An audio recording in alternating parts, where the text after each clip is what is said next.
नमस्कार। समाचार बुलेटिनमा स्वागत छ। म राजेन्द्र राज तिमिल सिन्हा।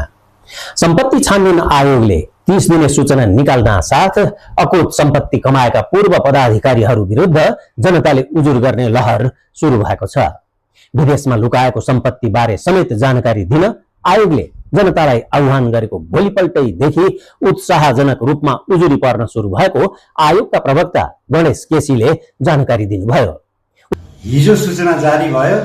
आज नै धेरै पूर्व पदाधिकारीहरू फारम लिन आउनु भएको छ भने 8-10 वटा त उजुरी नै आज हामीले दर्ता गरिसक्यौं। उजुरीका साथै सूचना अनुसारको सम्पत्ति विवरणको फारम लिन समेत पूर्व पदाधिकारी तथा पूर्व कर्मचारीहरू केशर महल स्थित कार्यालयमा उपस्थित हुने क्रम सुरु भएको प्रवक्ता केसीले बताउनुभयो। हाललाई 2062 सालदेखि 2082 सालसम्म सार्वजनिक पदमा बसेका कार्यालय प्रमुखदेखि माथिका पदाधिकारीहरूको सम्पत्ति छानबिन गर्ने गरी बालेन सरकारले छानबिन आयोग बनाएको हो।